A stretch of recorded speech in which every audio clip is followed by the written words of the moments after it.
तो हमें पता है कि पाइथन एक प्रोग्रामिंग लैंग्वेज है, और कोई भी प्रोग्रामिंग लैंग्वेज जो होती है उसके कुछ पर्पस होते हैं।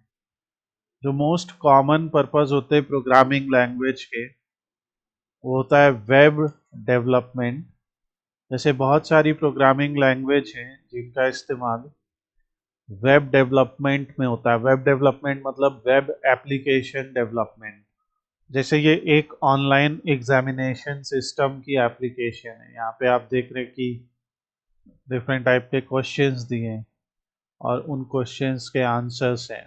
ठीक है, अगर हम व्यू आंसर करेंगे जो भी आंसर है, या एक ट्रांसपोर्ट मैनेजमेंट सिस्टम है जहाँ पे डिफरेंट टाइप के ट्रांसपोर्टर्स अपने ऑपरेशंस को मैनेज कर सकते हैं, जिसमें स्टाफ मैनेजमेंट, क्लाइंट मैनेजमेंट। या एक स्कूल ईआरपी है जहाँ पे डिफरेंट टाइप के स्कूल अपना स्टाफ मैनेज कर सकते हैं, teacher, HOD, student record management, fees record management कर सकते हैं। तो वेब एप्लीकेशन डेवलपमेंट होता है और पाइथन उसमें हमारी हेल्प कर सकते हैं। इसी तरीके से इस ऑल्दो सेम चीज़ है, मगर सॉफ्टवेयर डेवलपमेंट भी एक फील्ड है। सॉफ्टवेयर डेवलपमेंट और वेब डेवलपमेंट बस डिफरेंस इतना सा आ जाएगा कि सॉफ्टवेयर जो होता है वो लोकल होता है, मतलब वो सिस्टम में इंस्टॉल हो जाता है। जैसे हमारा ये पेंट एक तरीके का सॉफ्टवेयर है, या आपके कंप्यूटर के अंदर एक कैलकुलेटर होता है, एक तरीके का सॉफ्टवेयर टूल है जिसमें आप कुछ भी लिख के उसका कैलकुलेशन करते हैं। तो पाइथन ये भी कर सकता है। नेक्स्ट, सॉफ्टवेयर डेवलपमेंट के अलावा एक और इम्पॉर्टेंट चीज़ आती है जिसका काम है डेटा मैनिपुलेशन। तो बेसिकली डेटा से रिलेटेड बहुत कुछ, जैसे डेटा क्लीनिंग, मतलब कई बार जो डेटा दिया गया होगा उसमें मिसिंग वैल्यूज होंगी, हम लोगों को उस मिसिंग वैल्यूज को गैस करना होगा। डेटा क्लीनिंग है, डेटा विजुअलाइजेशन है, यानी कि ग्राफ बनाना, अलग अलग तरीके के ग्राफ्स प्लॉट करना, पूरे डैशबोर्ड्स बनाना, इंटरैक्टिव रिपोर्ट्स बनाना। तो data cleaning, data visualisation, data munging, wrangling, इस तरह के बहुत काम बेसिकली डेटा प्रोसेसिंग से शुरू होगा ये। तो डेटा को कलेक्ट करना, जैसे कभी हमारे पास एक्सेल फाइल होती है, कभी हमारे पास सीएसवी है, कभी एसक्यूएल है, कभी कुछ है। तो किसी भी ऐसी फाइल को ये कनेक्ट कर सकता है। तो ये एक पर्टिकुलर पार्ट है। फिर एक और पार्ट आएगा मशीन लर्निंग। ये क्या होता है ये आगे हम समझेंगे। मशीन लर्निंग बेसिकली एक, जैसे आपके कंप्यूटर के अंदर या आपके मोबाइल फोन के अंदर एक फिंगरप्रिंट रीडर है। आप लोग में से कुछ लोग के फोन में होगी ये चीज। तो फिंगरप्रिंट वो रीड कर पा रही है मशीन, रीड करके समझ पा रही है कि ये किसका फिंगरप्रिंट है, वो सही व्यक्ति का है कि नहीं। ये है फेस रिकग्निशन सिस्टम। ये सब मशीन लर्निंग का काम है।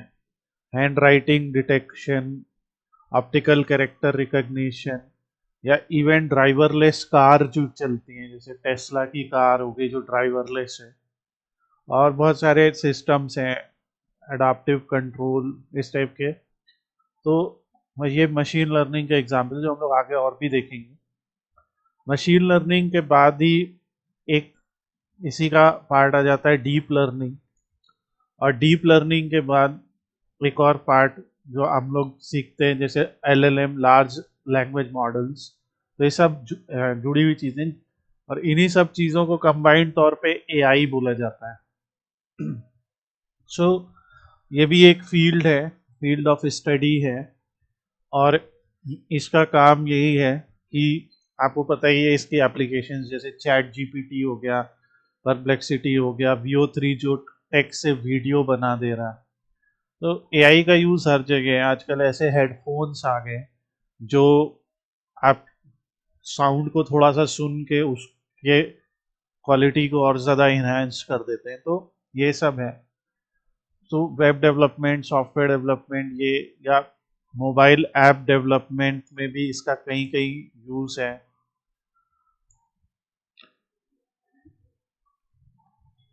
और वो क्या है, कैसा है, although हम लोग को हर चीज से मतलब नहीं है, मगर फिर भी आपको ये पता होना चाहिए कि जो लैंग्वेज हम सीख रहे हैं वो लैंग्वेज क्या क्या कर सकती है। और एक है गेम डेवलपमेंट। और इसके अलावा बहुत कुछ हो सकता है, मैंने बहुत सारी चीज़ें मिस कर दी हूँ लिखने के लिए, पर ये अन जनरल तौर इस तरीके से पाइथन जो है वो डील करता है। तो ये एक बीच में जो सेंटर में होता है वो होता है हमारा कोर पाइथन। कोर पाइथन मतलब एक जो प्रोग्रामिंग लैंग्वेज बिल्कुल कोर तौर पे बनाई गई है।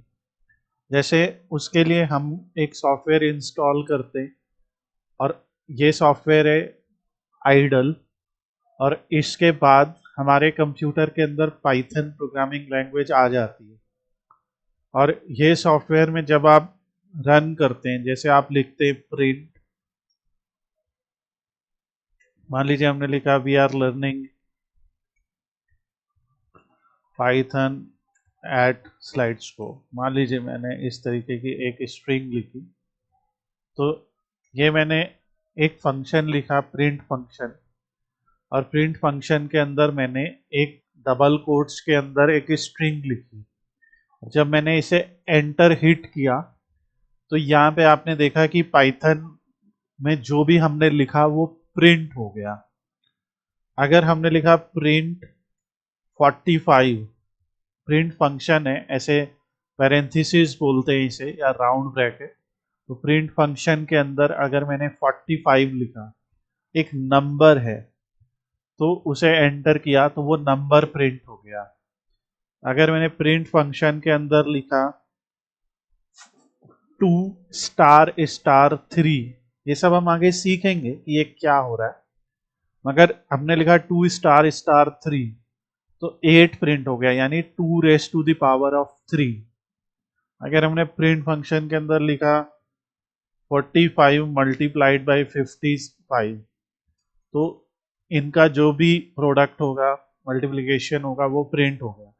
तो पाइथन ने क्या किया है, पाइथन ने ऐसे फंक्शन दिए जिसके थ्रू आप स्टेटमेंट्स को प्रिंट कर सकते हैं, आप कैलकुलेशंस कर सकते हैं, और आप बड़े से मतलब काफ़ी बड़े कैलकुलेशंस भी लिख सकते हैं, जैसे 45 plus 67 multiplied by 89 minus 56 divided by 344, ऐसा करके आप एक पूरा अपना मैथमेटिकल एक्सप्रेशन लिख सकते हैं, और एंटर करेंगे तो जो भी इस मैथमेटिकल एक्सप्रेशन का आंसर होगा वो पाइथन दे देगा।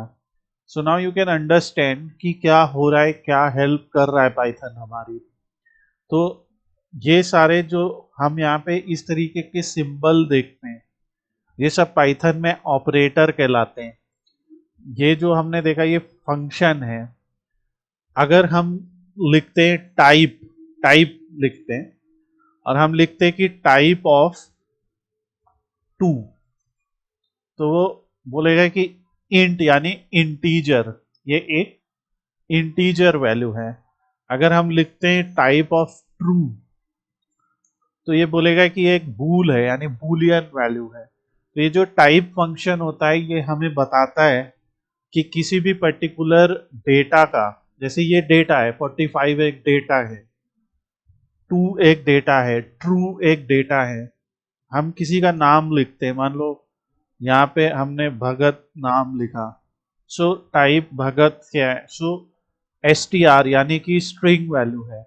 तो ये हमने जो डेटा टाइप्स पढ़े सीक्वल के अंदर, हमने पढ़ा इंटीजर, हमने पढ़ा बूलियन, हमने पढ़ा स्ट्रिंग, हमने कहा वहाँ पे डिफरेंट, वहाँ पे हमने डेसिमल पढ़ा था।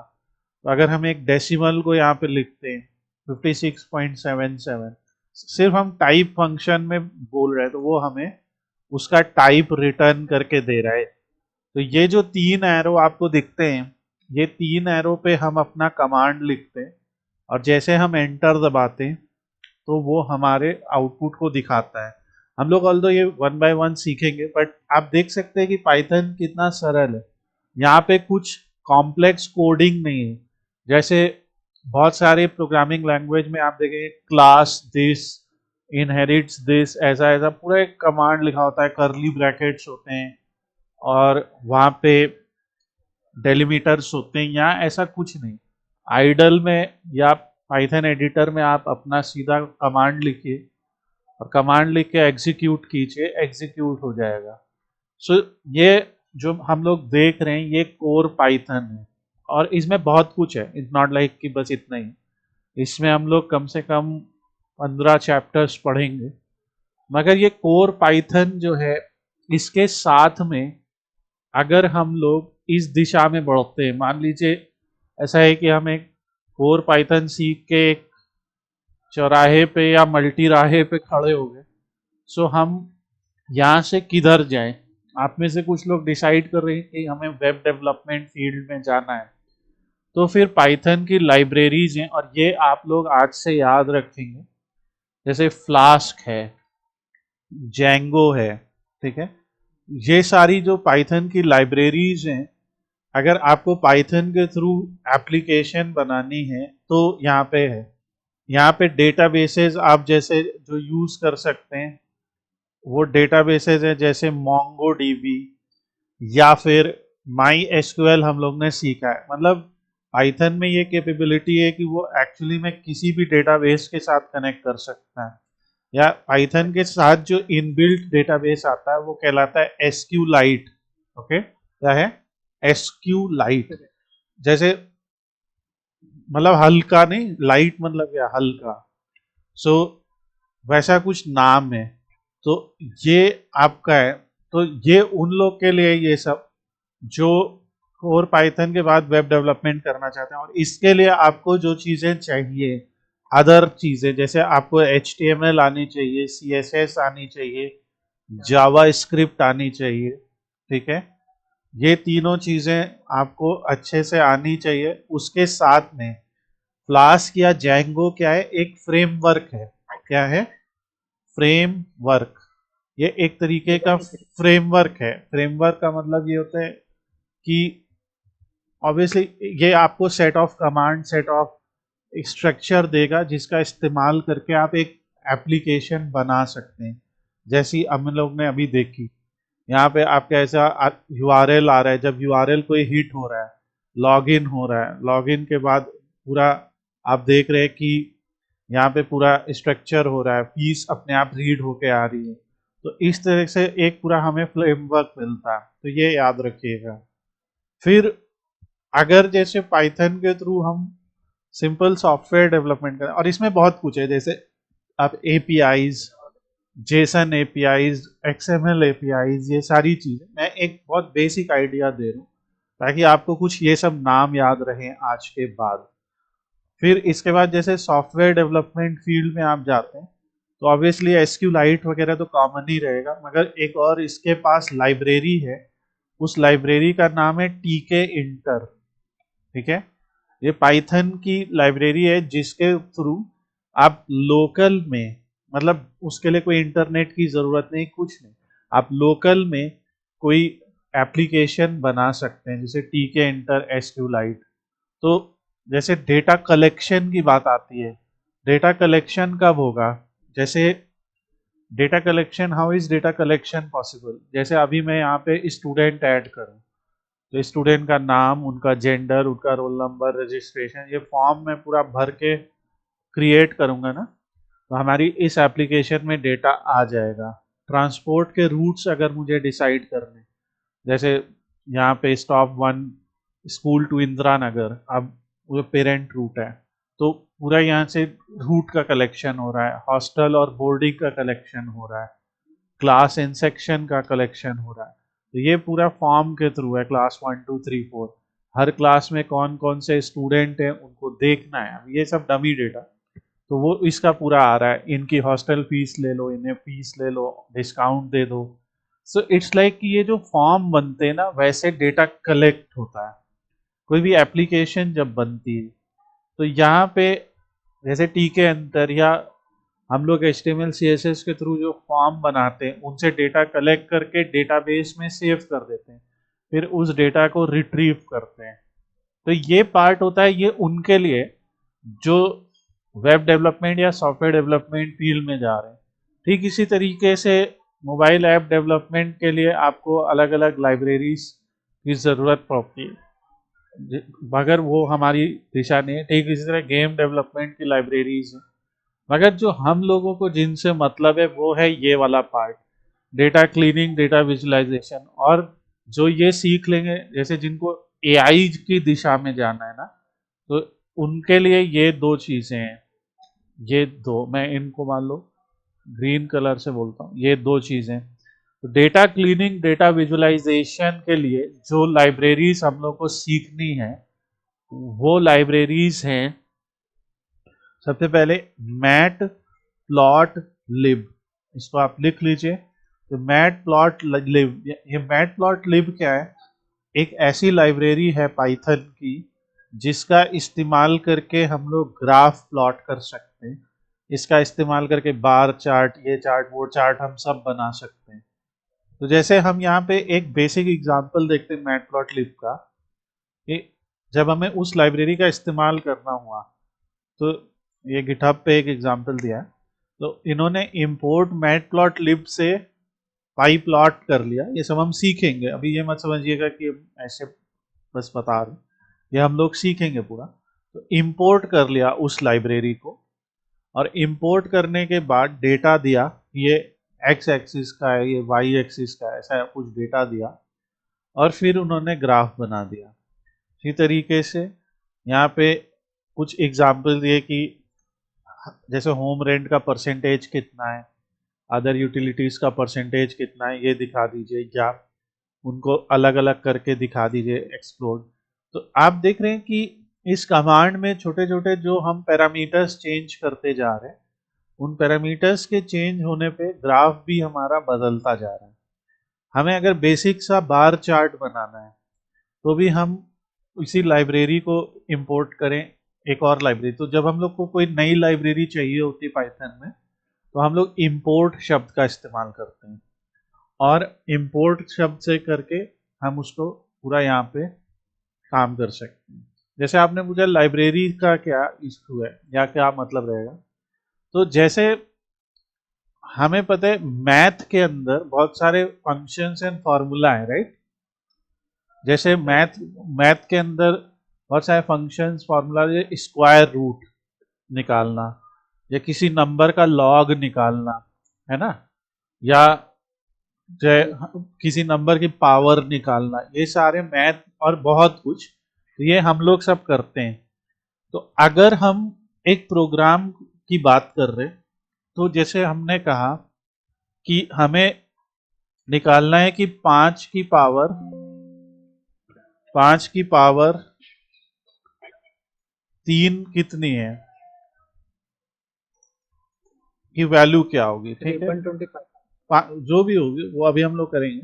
सो इसके लिए हम क्या करें, एक लाइब्रेरी है जिसका नाम है मैथ लाइब्रेरी, ठीक है, जो पाइथन के डेवलपर्स ने ही पहले से बना रखी है। तो ये हो गई एक लाइब्रेरी या मॉड्यूल जो हमने इंपोर्ट कर लिया। अब मैथ में इन्होंने एक फंक्शन बना दिया या मेथड बना दिया। देखो कितने मेथड है, देख पा रहे हो आप लोग, a cos, a sin, com, degree, et cetera et cetera et cetera. तो इसमें एक मेथड है पाओ नाम का, तो ये पाओ मेथड है। फिर इसमें कह रहे हैं कि पाओ मेथड में तुम x दे दो और y दे दो, तो ये तुम्हें रिटर्न करेगा x to the power of y।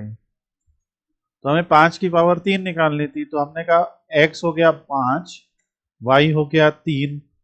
अब जैसे ही इसे रन करेंगे तो इसने दे दिया 125 आंसर।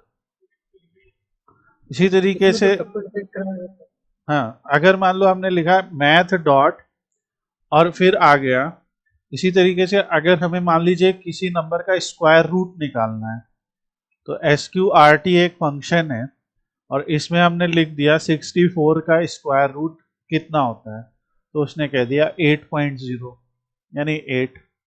तो अब इसका मतलब क्या है, यानी कि ये जो मॉड्यूल है, ये जो लाइब्रेरी है, उसके अंदर इन लोगों ने ये सारे फंक्शंस लिख रखे हैं।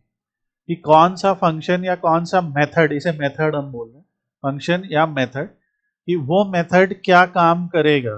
उस मेथड को अगर तुम एक नंबर दे दोगे तो वो मेथड उस नंबर का हमें स्क्वायर रूट दे देगा। और इस तरह से बहुत कुछ, राइट।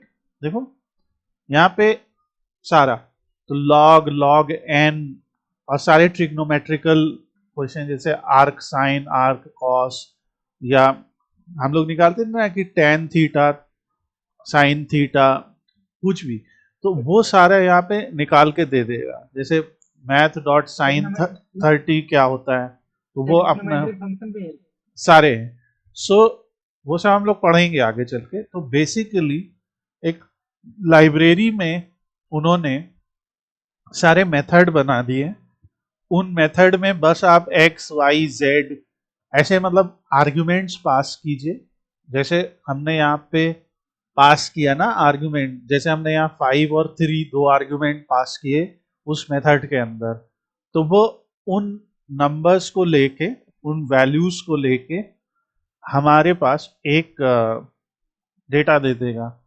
इसी तरह अगर हमने लिखा इंपोर्ट मैट प्लॉट लिब डॉट पाई प्लॉट एसपीएलटी, अभी ये सब याद करने की कोई जरूरत नहीं है, पर अभी वो हमारे में नहीं आ रहा। तो रीजन क्या है कि उसको ये चाहिए, तो कुछ लाइब्रेरीज की इंटरडिपेंडेंसीज होगी, ये सब हम सीखेंगे कैसे करना है।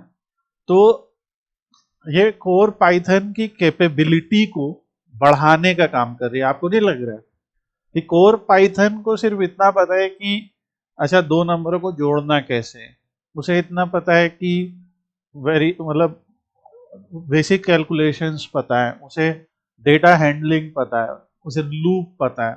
मगर ये जो लाइब्रेरीज हैं, ये लाइब्रेरीज हमारी उन कैपेबिलिटीज को आगे बढ़ा रही हैं।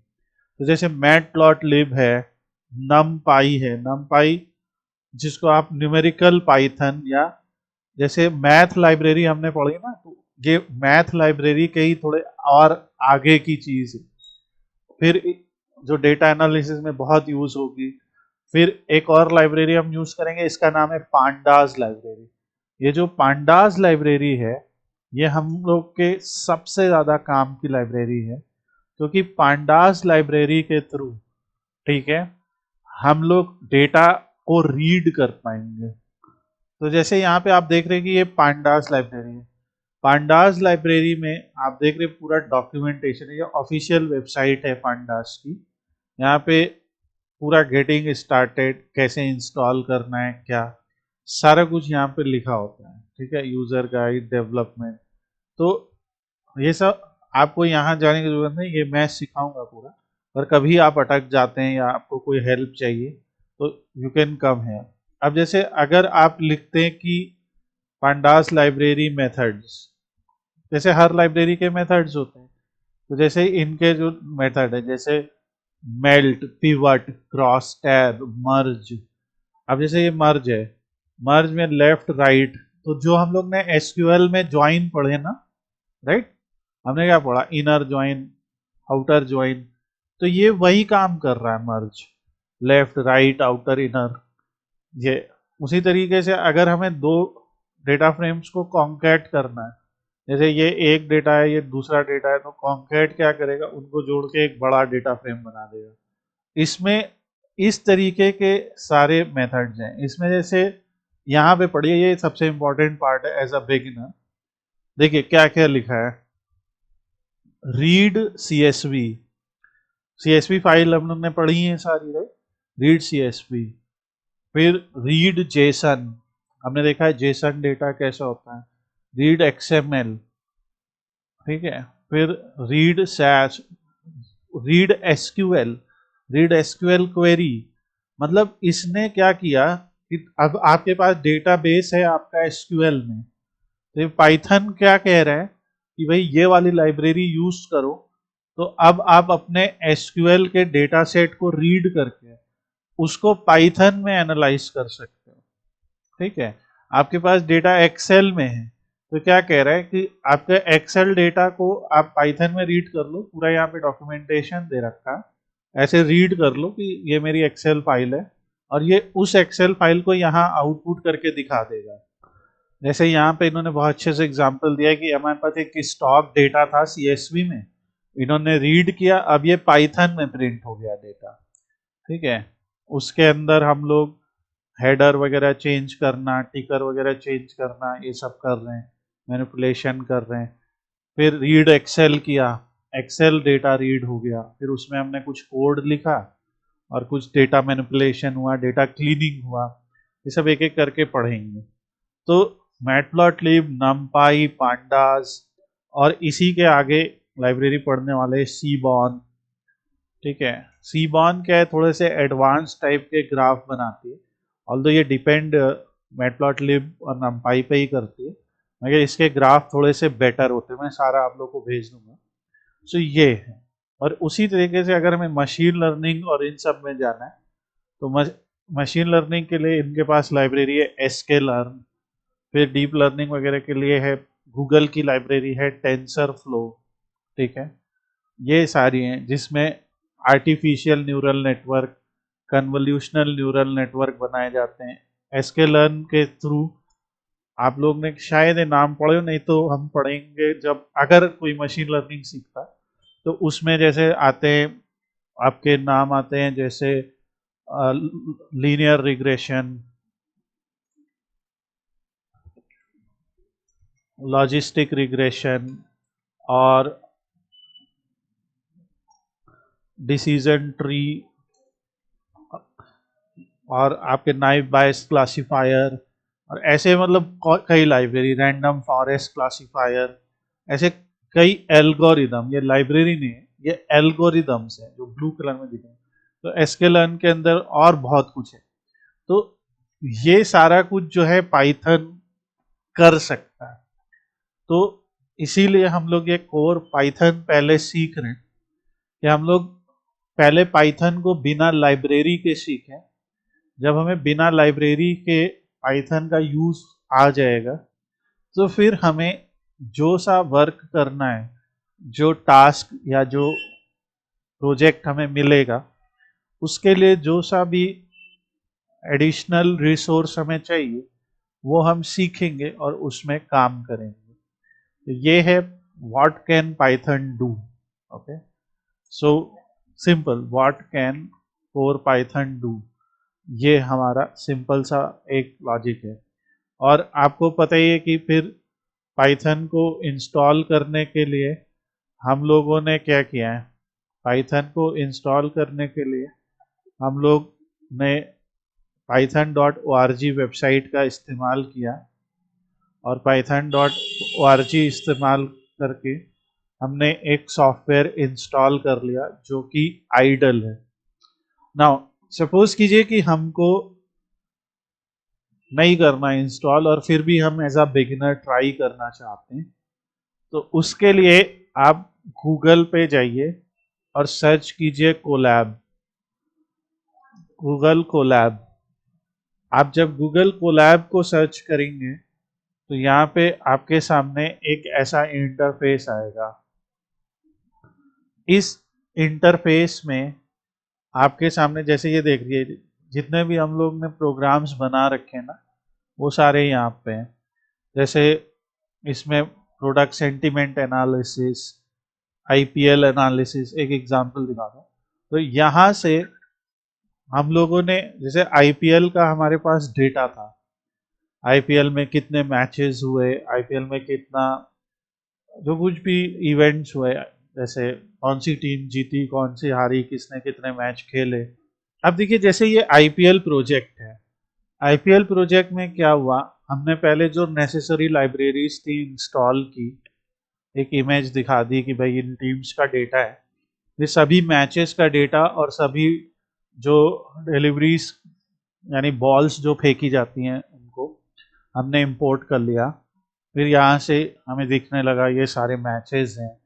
फिर हमने देखा कि ये जैसे कौन सा मैच है, ये मैच केकेआर और आरसीबी के बीच में खेला जा रहा है, इसमें सौरव गांगुली बैटर है, रवीन कुमार बॉलर हैं, नॉन स्ट्राइकर पे ब्रेंडन मैकलम है एंड सो ऑन।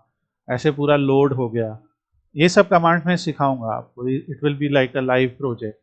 अब यहाँ पे हम देख रहे हैं सीजन वाइज कितने कितने रन बने, सीजन वाइज कितने कितने मैचेस हुए। फिर हम देख रहे हैं यहाँ पे एक ग्राफ कि टोटल रन्स पर आईपीएल सीजन को एक ग्राफ में दिखा रहे हैं, उसी टैबुलर डेटा को एक ग्राफ में दिखा रहे हैं। फिर हम उसी को एक लाइन चार्ट में दिखा रहे हैं।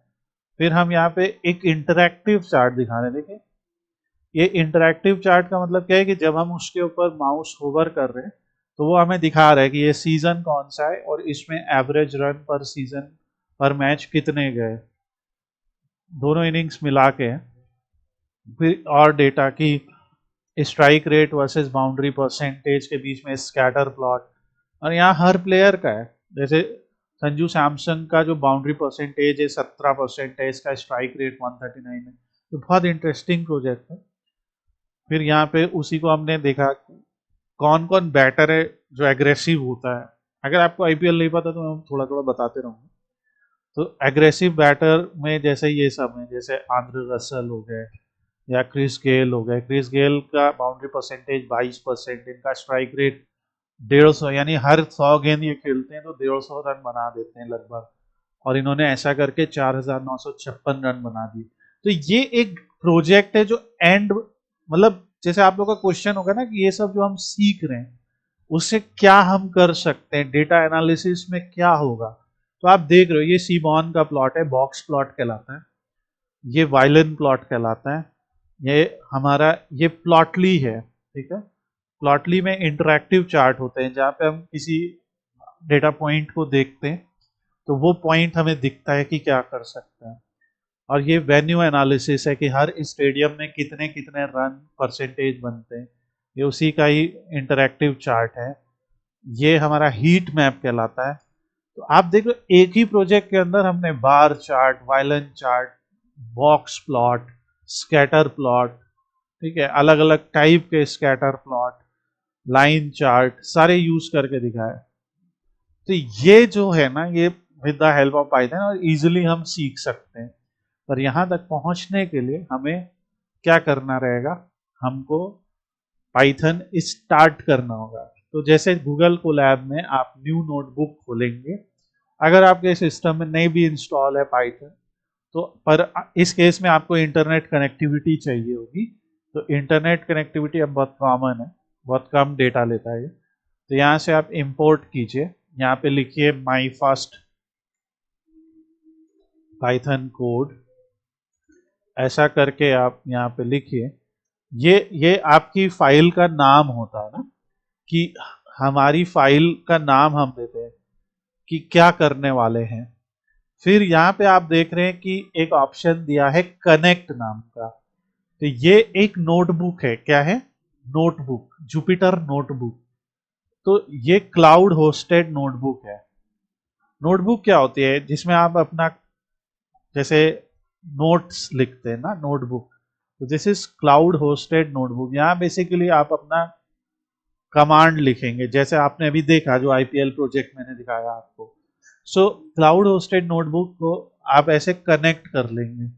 तो कनेक्ट जब आप करेंगे तो देखिए अभी कनेक्टिंग बना हुआ है, और कनेक्टिंग के बाद जब ये कनेक्ट हो जाएगा, देखिए ग्रीन हो गया और कनेक्टेड हो गया।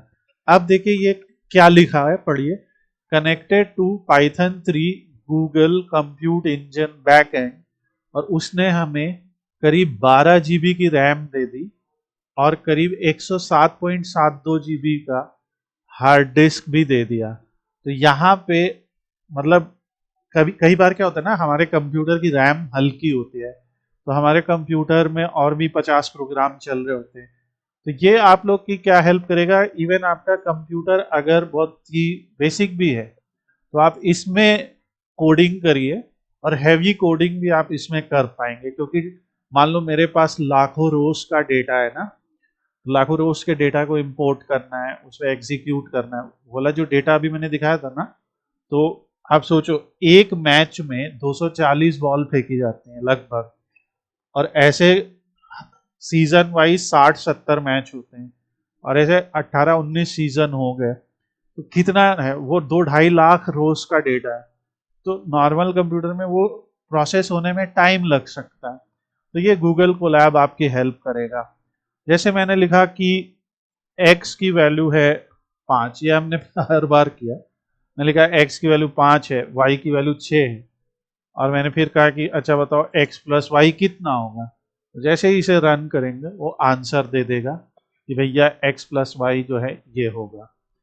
तो ये सारा कुछ हम लोग गूगल कोलैब में भी कर सकते हैं। तो ये हमारा बेसिक हो गया कि what can core Python do.